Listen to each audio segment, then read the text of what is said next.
Bonjour Renaud Girard, vous êtes Bonjour. chroniqueur des relations internationales pour le journal Le Figaro et vos éditos paraissent tous les mardis. 3 jours après l'échange entre Donald Trump et Vladimir Poutine, est-ce qu'on en sait plus sur le plan et la méthode de Donald Trump pour l'Ukraine? Bien visiblement, elle est quand même progressive puisque le secrétaire d'État américain, c'est-à-dire le chef de la diplomatie américaine, doit aller prochainement en Arabie Saoudite pour discuter avec des officiels russes. Je crois qu'on ne sait pas encore, mais ce sera sans doute le ministre des Affaires étrangères de Russie, Sergueï Lavrov. Donc pour préparer une rencontre dont le principe a été déjà négocié, accepté, une rencontre au sommet, sans doute aussi en Arabie Saoudite, puisque le prince héritier d'Arabie Saoudite a de bonnes relations à la fois avec Washington et Moscou, entre le président américain et le président russe. Alors les Ukrainiens, ils sont pas vraiment au courant du projet de Donald Trump, l'Europe encore moins. Est-ce que ce projet américain finalement se résume pas à un cessez-le-feu avec des avancées territoriales pour Vladimir Poutine?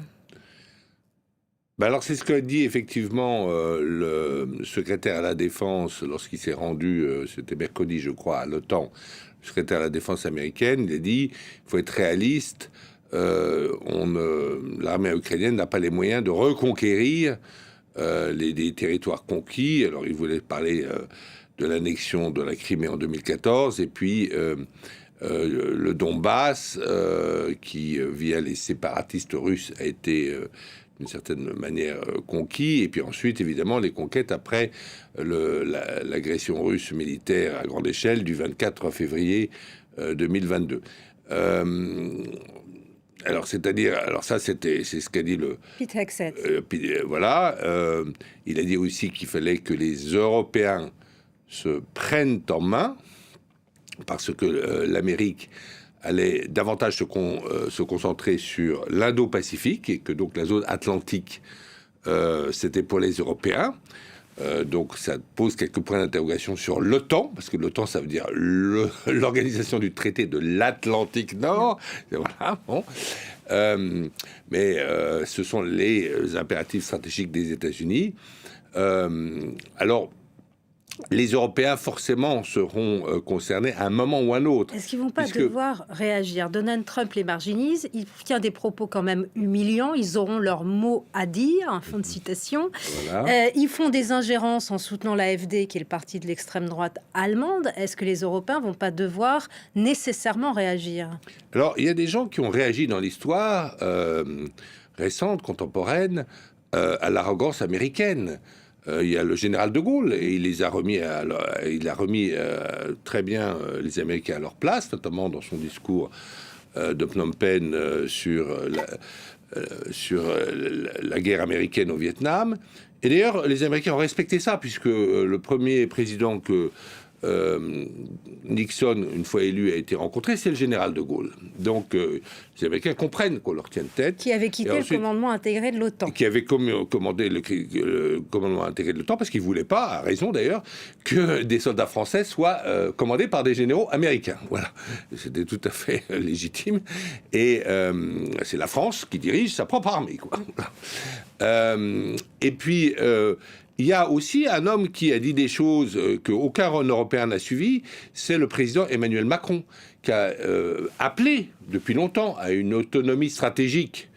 Et qui a même prédit, on s'est beaucoup moqué de lui, pas moi d'ailleurs, quand il a dit que l'OTAN était cliniquement mort. Ben, après le discours de Hegseth, on te dit, le président Macron avait peut-être raison. Quoi.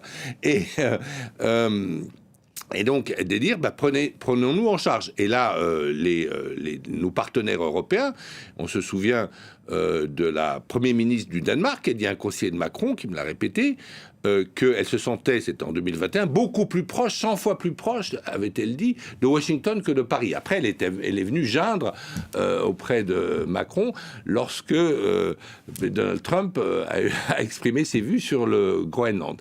Donc, effectivement, il faut une autonomie stratégique européenne. Et est-ce qu'il y a des progrès en la matière, des moyens consacrés pour la défense européenne par chaque pays européen? Alors, ces moyens ont été beaucoup trop limités. Alors, il y a des pays les pays qui se sentent menacés par la Russie pour des raisons surtout historiques,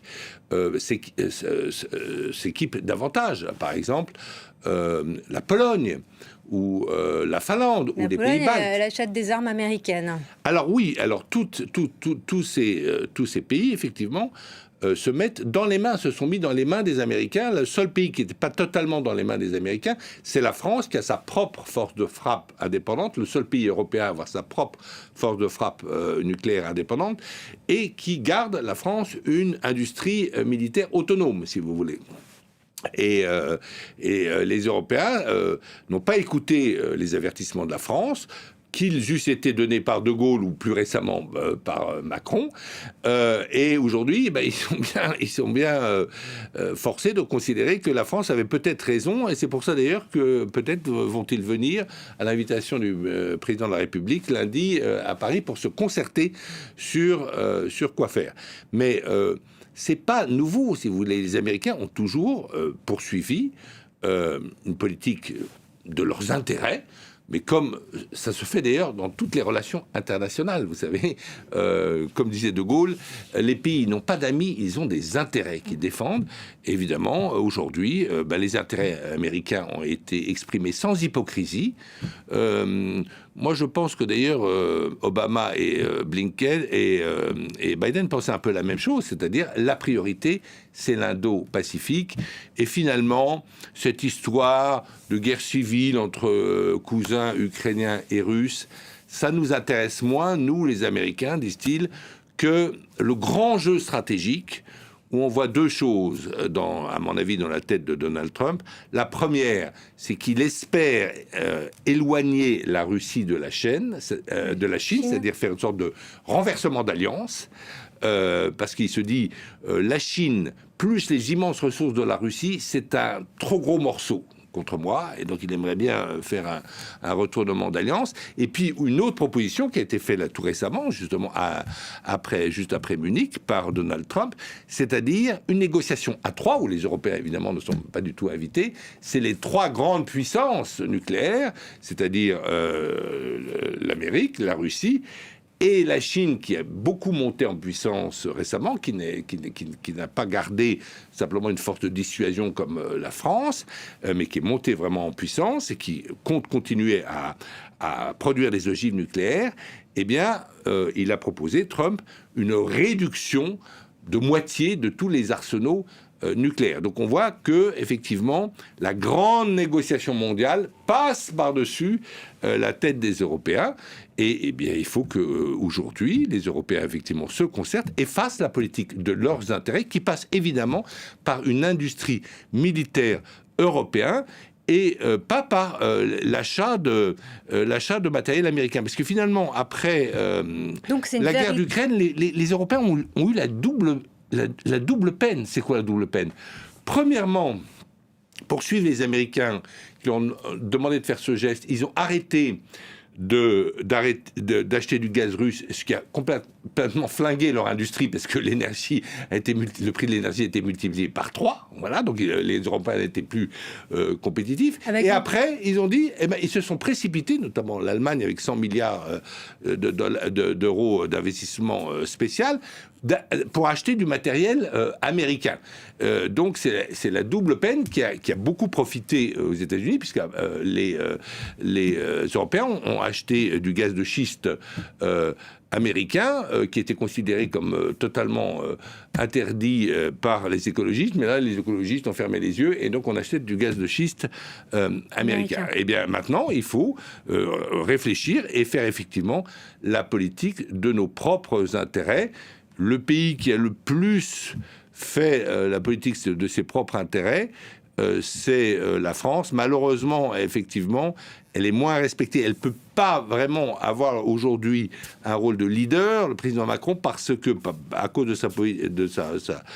des problèmes de sa politique intérieure, mais surtout du fait que ses finances publiques sont dans un désordre notoire. Oui, mais donc là, vous l'avez bien expliqué, la politique de Trump, elle ne se limite pas qu'à l'Ukraine, c'est une véritable offensive idéologique. Bien mais sûr. est-ce que l'un des problèmes, c'est pas que Trump a des partisans, Donald Trump lui-même a des partisans en Europe et qui jouent, en tout cas la souhaite, cette division des Européens. Enfin, il joue dessus avec les négociations bilatérales. Là, il nous a envoyé son vice-président qui nous a dit très clairement la menace, ce qui vous menace, vous, Européens, a-t-il dit à Munich, c'est pas du tout la Russie ou la Chine, c'est votre système intérieur. Vous allez exploser sous les coups d'une immigration totalement incontrôlée.